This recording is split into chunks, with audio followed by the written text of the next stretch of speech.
Today we're talking about are ATG lunges horrible for your knees? So you've been seeing a lot in the interwebs about ATG lunges versus regular lunges and how ATG lunges, or ass to grass lunges, from the ATG group with all that fun stuff out there, it's supposed to help your knee strength. Versus there's other people out there talking about how no, you don't want to lunge all the way. It's gonna fuck up your knees because you need the glutes to be activated.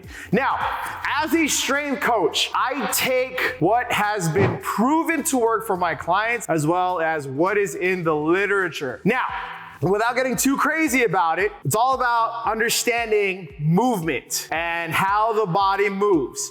When I do ATG lunges, I do it from a place of strengthening the quads, strengthening the muscles around the knee, the tendons and the ligaments, especially when we're doing that type of range of motion. When you're looking at that shin angle, when you're looking at that ankle mobility, you can't really do ass to grass lunges or really that full range of lunging if your foot, if your ankle is injured in any way or is limited in the range of motion. So it takes a lot to even get to that movement. I would not recommend ATG lunges for beginners who have stiffness in the feet, on the ankle, in the knee, in the hip. You need to focus on building from the ground up. Now, if you have mobility, when you do ATG lunges and it works really well, you feel good, do them. It's great. It gets movement into the tendons, into the ligaments within the knee joint, training in that range of motion, being strong in that range of motion. There's nothing wrong with regular lunges too, activating the glute, activating the hamstrings, and getting your trunk involved, your core, to maintain your upright spine while you're doing, actually either lunge, but getting more of the glute involved in the regular lunge, that's helpful too. And I would advise to start with the regular lunge first to get used to the movement pattern before going into more of an advanced ATG lunge. But does it mess with your knees? Unless you're actually aggravating a current injury, torn meniscus, slightly torn ACL, MCL, PCL, whatever, like the tendons, if your knee's jacked up and you're doing ATG lunges, yes, you're going to mess up your knees. However, if you are cleared by your doctor, by your physical therapist during your rehab saying, hey, we want you to slowly build up the range of motion here, you're cleared to go.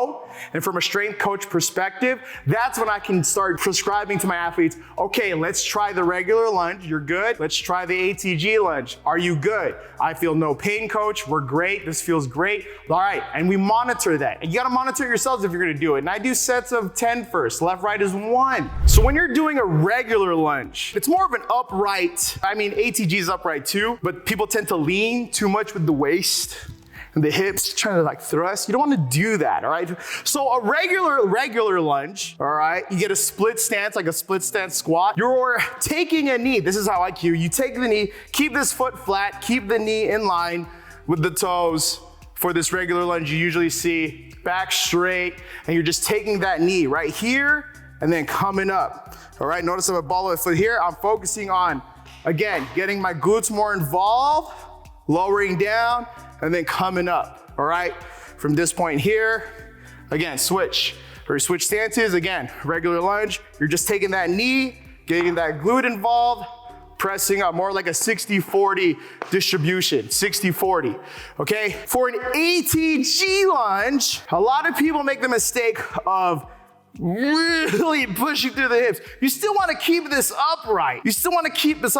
But you want to get that knee over the toe just a little bit. You don't want to go all the way. If you have no pain, this is great. You can do this. But notice that I'm not thrusting my hips forward like this. I'm keeping the hip right. I'm stacking it right on my spine, keeping my back straight, and then coming up. So now I'm really focusing on this too, all right? You gotta have great joint integrity in the ankle and the foot and the knee to be able to do this movement correctly with control, all right? Just like this. But there's nothing wrong with it as long as you have no pain. You feel it working.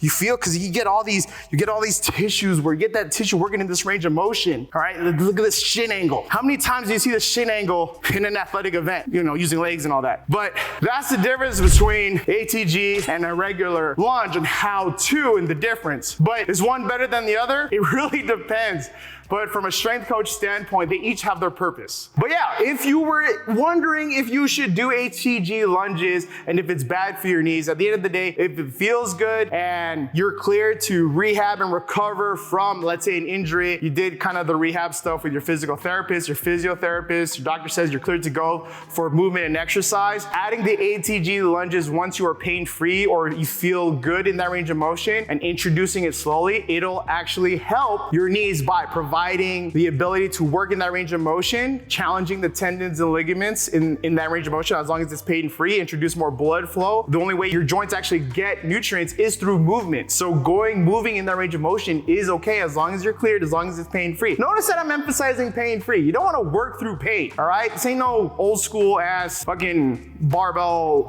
pump and iron shit. This is your knees, man, your joints. You gotta be smart with it. But at the same time, regular lunges are also a great starting point, especially focusing on the glutes, focusing on the hamstring, the quads, and developing that stability, that ground, that foundational stability to ascend to an ATG lunge. There's a lot of great stuff that goes into it, but you just gotta start at your own pace and don't ever feel like you have to reach a certain level because you saw it on social media or so-and-so's talking about it or you see your other athletes doing it. It's all at your own pace. It's progress over perfection, and I cannot stress that enough, especially for up-and-coming athletes who wanna get out there, make a name for themselves and show that they can do that. That's all great and all, but keep it consistent and keep it smart and focused because you cannot show off your talents if you're sitting there injured because you wrote a check that your body couldn't cash. This is Coach Austin from Hyper Strength and Conditioning. Follow for more. I'm trying to build this channel up. Like, subscribe, do all the things.